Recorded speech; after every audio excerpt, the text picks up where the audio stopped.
Fala pessoal, como vocês estão? Eu espero que bem. Estamos começando o nosso primeiro episódio do especial Stanley Kubrick, onde nós vamos passar por várias características, filmes e histórias por trás da carreira desse grande diretor. Esse especial é possível graças ao Clube do Filme, que se você não conhece ainda, eu convido a conhecer no link que está aqui embaixo. O Clube do Filme é mais um projeto lançado por mim para criar espaços de encontro entre nós, para estudar cinema juntos, debater os filmes e aprofundar o nosso conhecimento cinematográfico através de grandes obras-primas do cinema. A nossa primeira edição do Clube do Filme é muito especial porque é totalmente dedicada ao cinema de Stanley Kubrick, onde nós passamos por toda a sua trajetória, mergulhando em algumas das suas grandes obras-primas. Se você tem interesse em conhecer e saber mais, o link está aqui na descrição.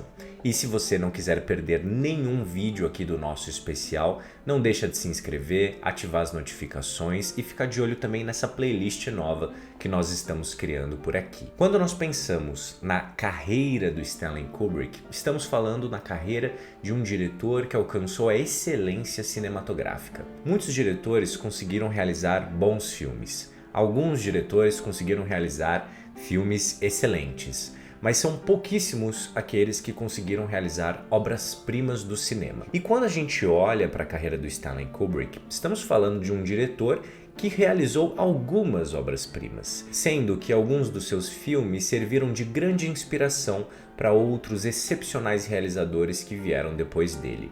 Mas nem sempre foi assim. E hoje nós vamos falar aqui nesse primeiro episódio da trilogia do erro de Stanley Kubrick. Muito antes de realizar o seu primeiro bom filme, o Stanley fez algumas obras que o próprio diretor não se orgulhava. Se você tem vontade de criar as suas próprias histórias, mas acaba não fazendo elas por medo do que vão pensar, eu acredito que esse vídeo ele pode acabar te inspirando a começar o quanto antes. Em 1953, depois de trabalhar 4 anos como fotógrafo, o Stanley Kubrick lançava o seu primeiro longa-metragem, Medo e Desejo. Antes disso, ele tinha realizado curtas documentários, mas é em Medo e Desejo que ele se propõe pela primeira vez a criar uma narrativa ficcional, com personagens, diálogos, uma narrativa estruturada e um tema. Pelo menos é isso que ele acreditava. Mas no fim das contas, Medo e Desejo acaba sendo um filme de estreia que mostra o quanto um diretor pode mudar com o passar dos anos. O mais impressionante é que esse diretor ele sempre foi lembrado por como ele teve um controle total das regras cinematográficas, da estética que ele foi construindo e desenvolvendo ao longo dos anos. Mas no fim das contas, o diretor ele aprendeu na prática. Medo e Desejo é a história de 4 soldados que caíram em território inimigo e precisam voltar para casa. Como Stanley não tinha feito nenhum tipo de universidade ou curso relacionado ao cinema, o diretor realmente foi aprendendo por estar em campo. Em Medo e Desejo, nós temos diversos erros que o diretor corrige o mais rápido possível no seu próximo filme. Os mais impressionantes estão relacionados a erros técnicos que o diretor realiza, muito possivelmente por não entender ainda alguns conceitos básicos, como por exemplo a quebra do eixo. Principalmente quando nós estamos falando da linha dos olhos, quando nós estamos falando de personagens olhando um para o outro.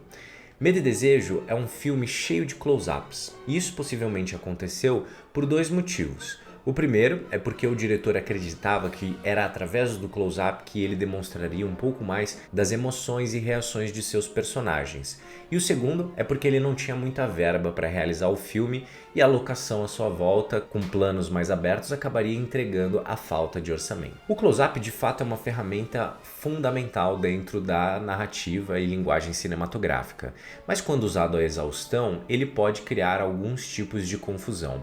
Isso acontece em Medo e Desejo, principalmente porque o diretor, que ainda também não tinha dominado a montagem, utilizava uma combinação bastante esquisita, porque muitas das dinâmicas de diálogos se dão entre 4 personagens. E a partir do momento em que você precisa criar qualquer tipo de tensão, cortando de um personagem para o outro, e a maior parte dos quadros que você tem são close-ups, o público vai ficar profundamente confuso.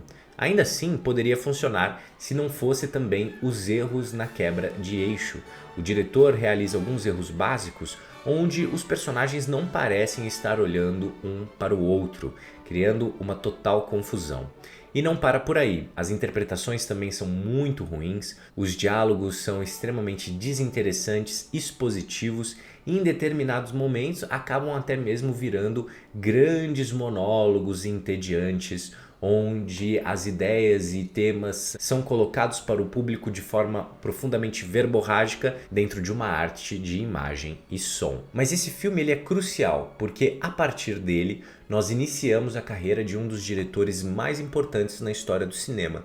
Ele também é uma excelente fonte de estudo para perceber o quanto Stellan entendeu os erros que cometeu no primeiro e já corrigiu isso no seu segundo, A Morte Passou por Perto. Um filme que também ainda contém erros, mas não os mesmos do primeiro, o que também mostra o quanto o diretor estava atento aos seus lances, atento às alterações dentro da sua cinematografia. A Morte Passou por Perto já é um filme gravado na cidade de Nova York, um filme que se enquadra dentro do cinema noir e que busca, já dentro da linguagem cinematográfica, aprender com os erros do primeiro.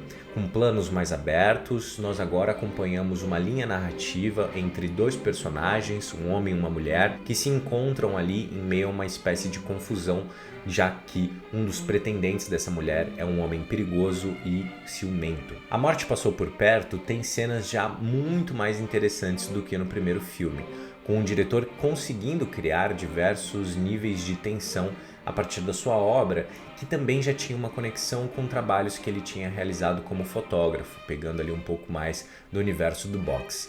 Mas ainda assim é uma ideia original do Stanley Kubrick com seus parceiros criativos e o filme acaba sofrendo não mais nas questões técnicas e de linguagem, mas sim nas questões narrativas. As motivações dos personagens, os seus conflitos e diálogos são bem entediantes também, algo que incomodou profundamente o Stanley Kubrick. Ainda que ele estivesse tentando fazer um filme melhor do que o primeiro, o próprio diretor ao longo do tempo considerou A Morte Passou por Perto como seu segundo longa-metragem amador, mas os dois filmes servem como uma base fundamental para o diretor fazer o seu terceiro salto. E se eu disse que essa é uma trilogia dos erros, vocês podem considerar que o seu terceiro filme é o com a menor quantidade deles. Isso porque no filme O Grande Golpe, o diretor conclui um período da sua carreira ali na década de 50 de profundo aprendizado. Não à toa o seu quarto filme, Glória Feita de Sangue, é uma baita obra de cinema, mas os aprendizados dessa primeira fase são concluídos com O Grande Golpe, um filme que tem diversas características que continuariam com o diretor ao longo de toda a sua carreira. É a sua primeira adaptação, ou seja, são apenas os dois primeiros filmes na carreira do diretor que são ideias originais. Todos os outros tiveram como base a literatura, o que foi fundamental para o diretor construir narrativas de uma forma que ele acreditasse, que ele confiasse também nas estruturas e personagens que estava trabalhando. O Grande Golpe é um heist movie, o que também é muito legal para todo mundo que gosta desse subgênero onde nós acompanhamos um crime sendo realizado. O Stellan faz um filme muito divertido para nós, porque ele também segue à risca ali todo o material que estava presente no livro. E também a conclusão desse filme, a cena final, é a primeira vez ali que o diretor consegue de fato fazer uma coisa que ele repetiria ao longo de toda a sua carreira, que é construir metáforas visuais que traduzem os temas escolhidos pelo diretor de forma inventiva, provocadora e interessante. Para quem já viu esse filme, eu estou falando da cena do aeroporto. Só que ainda é um filme bastante convencional, ainda é um filme que não traz tantos dos elementos que o diretor desenvolveria ao longo de toda a sua carreira. O que é algo normal, só estamos falando do terceiro filme do Kubrick. Ainda que ele tenha bastante energia, seja muito melhor do que os dois primeiros, muitos dos seus personagens não conseguem ultrapassar uma certa superficialidade. O filme carrega um estilo bastante clássico na sua direção, mas é com certeza a primeira obra mais segura do diretor. Essa trilogia inicial na carreira do diretor,